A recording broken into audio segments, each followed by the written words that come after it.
क्या हुआ जब रात 12:30 बजे एक बेगुनाह साधु को डाला गया जेल में, और इसके 3 दिन बाद जो चमत्कार हुआ उसे देखकर पुलिस वालों की आंखें फटी की फटी रह गई।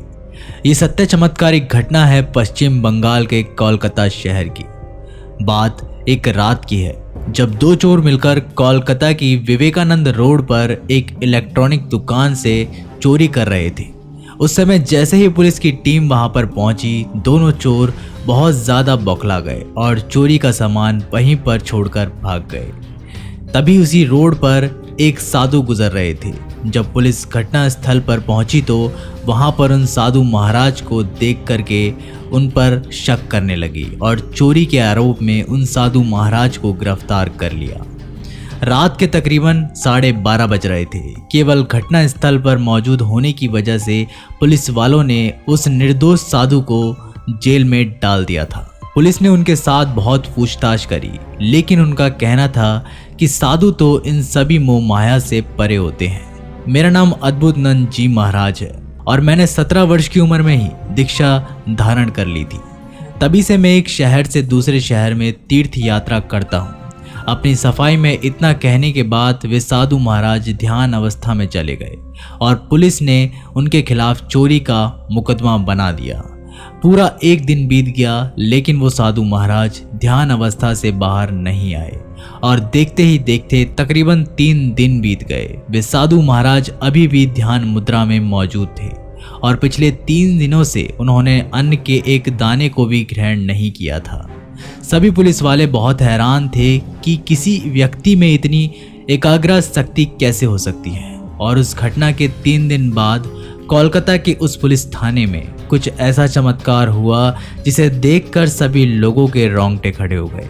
दरअसल वही 2 चोर जो उस दिन विवेकानंद रोड पर चोरी कर रहे थे, वो भागते हुए पुलिस स्टेशन में आए और उन्होंने जितना भी सामान चुराया था वो सभी सामान जब्त कराकर खुद को आरोपी बताया। वे दोनों बहुत ही ज़्यादा डरे हुए थे।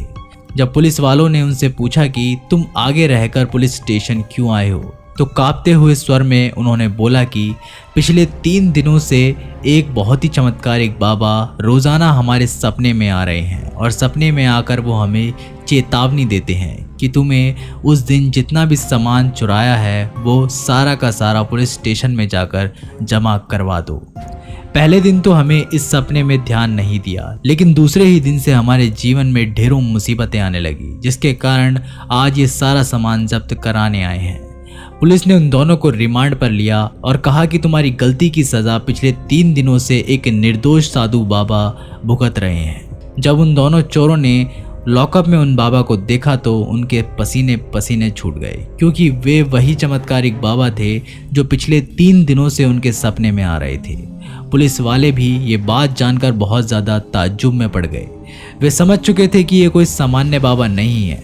उन्होंने किसी तरह से ध्यान मुद्रा से निकालकर उन्हें तत्काल उस जेल से बाहर निकाला गया। सभी पुलिस वालों ने मिलकर उन साधु महाराज से माफ़ी मांगी, जिसके बाद साधु महाराज ने दया दिखाकर उन सभी पुलिस वालों को माफ़ कर दिया। इस घटना को लेकर दोस्तों आपके क्या विचार हैं, हमें कमेंट बॉक्स के माध्यम से ज़रूर बताइएगा। अगर ये वीडियो पसंद आए तो लाइक, शेयर और चैनल को सब्सक्राइब करके बेल आइकन को प्रेस करना मत भूलिएगा। मैं जल्दी मिलता हूँ एक नई वीडियो के साथ, तब तक के लिए नमस्कार, टेक केयर।